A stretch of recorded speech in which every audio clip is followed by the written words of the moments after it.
orang-orang yang talenta itu sangat-sangat tinggi ya. Dan kalau bisa gini akhirnya, walaupun awalnya gue nggak punya ekspektasi kita berbisnis bareng, kebetulan gue punya skill set tertentu yang dia nggak punya, akhirnya kita jadi bisnis bareng lagi. Gitu. Malah jadi lebih besar ya? Malah jadi lebih besar ya? gitu.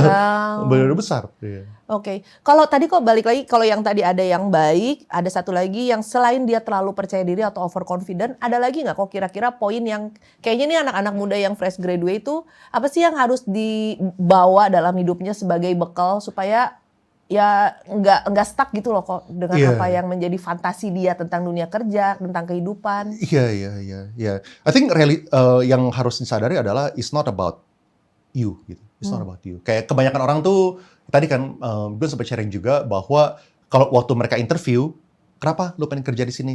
Oh, soalnya gue pengen cari pengalaman. Gue pengen belajar gitu kan. Kayak nobody gives a shit gitu. Kalau misalnya perusahaan ya, nobody cares lu tuh belajar apa, lu apa. Orang perusahaan itu pengen hidup. Perusahaan pengen survive, perusahaan pengen grow gitu. Kayak mereka tuh bukan ya kalau misalnya dia punya porsi CSR sendiri lah. Dia punya culture sendiri yang dia bisa ngajarin, nge-grooming. Cuman waktu ngerekrut orang tuh bukan CSR. Ngerekrut orang itu adalah a way supaya perusahaan mereka tuh rodanya bisa berputar dan bisa berinovasi dan bisa bertumbuh. Betul. Jadi yang paling harus dipahami adalah the most important radio station in the world. Namanya itu adalah WIIFM. WIIFM itu artinya what's in it for me. Untuk perusahaan gitu. What's in it for me buat gue tuh ngerekrut tuh. Gitu. Contoh sama kayak misalnya banyak banget orang yang nyari mentor. Life coach lah ya kok sekarang. Lagi hits tuh life coach. Ya.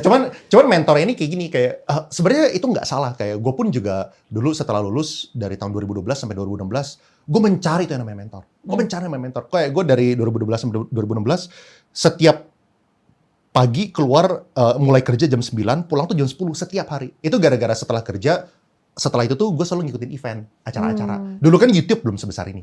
Ya kan podcast lah, kayak sekarang kan orang-orang keren ada banyak. Ada Pagita Wirawan lah, ya kan suka bikin podcast. Ada Arman Hartono itu bisa sharing-sharing. Dulu tuh nggak ada yang gitu-gitu. Jadi dulu tuh gue selalu ikutin event kayak setiap hari gitu. Dari Senin ikut event, Selasa ikut event, Rabu ikut event. Namanya aneh-aneh lah, Real Estate Group, Reka Live, Entrepreneur Club. Pokoknya banyak gitu. Banyak banget ya. Iya, setiap hari ngikutin event. Nah, gue tuh pengen mencari mentor juga.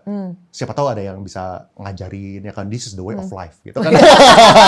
Wah, lu kalau misalnya berbisnis, ini yang ilmu terbaik belajar harusnya di sini. Pengen nyari kayak gitu, tentu kan. Kita kan pengen maju Jurus lah. kungfu gitu. yang satunya lagi siapa nih dari 100 ini ya? Iya kan? Cuman setelah gue ngikutin ratusan, mungkin ribuan event, yang gue belajar adalah there is no mentor. Yang gue belajar there is no mentor.